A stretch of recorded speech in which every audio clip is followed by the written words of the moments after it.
А дээр нэмэх нь Б хаалтаа нэгээд С дээр нэмэх нь Д тэнцүү. А дээр нэмэх нь БЦ нэмэх нь БД. За энэ илэрхийлэл дараах чанаруудын алийг нь илэрхийлэх вэ гэсэн байна. За 100 гаруй талаас баруун гаруй талыг гаргахын тулд Б-г С дээр нэмэх нь Д-гээр үржүүлж гисэн юм шиг байна, тийм ээ. За үнэндээ бол Б-гээр гишүүнчлэн үржүүлсэн байна. Б-г үржих нь С дээр нэмэх нь Д гэдэг нь БЦ дээр нэмэх нь БД-тэй тэнцүү. За ахаад нэг жишээ бодъё. 4 дээр нэмэх нь хаалтаа нэгээд 10 дээр нэмэх нь 6 тэнцүү. Хаалтан дотор 4 дээр нэмэх нь 10 хаалтаа хаагаад нэмэх нь 6. За 100 гаруй талыг бодохдоо 10 дээр нэмэх нь 6-аг нэмээд за дараа нь 4-ыг нэмэн, тийм ээ. За харин баруун гаруй талыг бодохдоо 4 дээр 10-ыг нэмээд сүүлд нь 6-ыг нэмнэ. За тэгээд энэ хоёр тал хоорондоо тэнцүү гэсэн байна.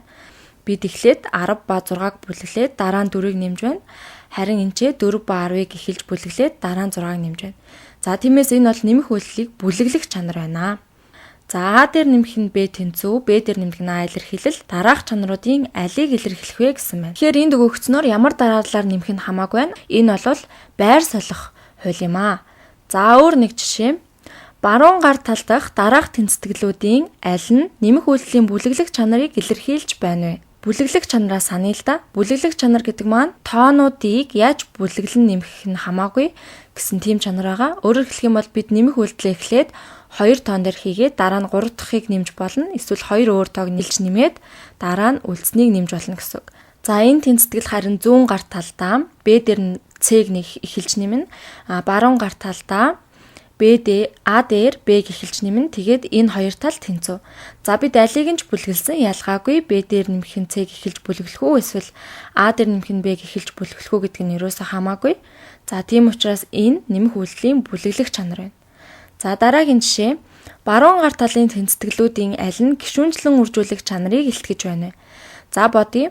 Эхний тэнцэтгэл зүгээр л өөрөөр бүлгэлсэн байна. Энэ сүүлийн тэнцэтгэл байрыг нь сольсон байна. За энэ чинь харин Б-гээр С болон Д-г гишүүнчлэн үржүүлсэн байна. За Б-г үржих нь С дээр нэмэх нь Д тэнцүү, Б-С дээр нэмэх нь БД. За хариун тэгэхээр энэ байна. За ахаад нэг жишээ бодъё. За энэ манай жишээ бол их сонирхолтой байна. А дээр нэмэх нь Б нэмэх нь С тэнцүү, А дээр нэмэх нь Б нэмэх нь С. За энд ч бас тоонуудыг өөрөөр бүлгэлсэн байна. Ямар дараалалаар бүлэглэх нь бол хамаагүй. Тиймээс энэ бол бүлэглэх чанар байна. За дараагийн жишээ. Баруун гар талд өгөгдсөн тэнцэтгэлүүдийн аль нь нэмэгдүүний байр солих чанарыг илэрхийлж байна вэ? За байр солих гэдэг маань үйлдэл хийхдээ тоонуудын дараалал нь хамаагүй гэсэн үг. Тэгэхээр А дээр нэмэх нь Б тэнцүү, Б дээр нэмэх нь А тэнцэтгэл зөв байх нэ. Баруун гар талд өгөгдсөн тэнцэтгэлүүдийн аль нь нэмэгдүүний байр солих чанарыг илэрхийлж байна вэ? За яг өмнөх асуултанд ингэж асуусан байгаа. А дээр нэмэх нь Б тэнцүү, Б дээр нэмэх нь А. За ингээд боллоо.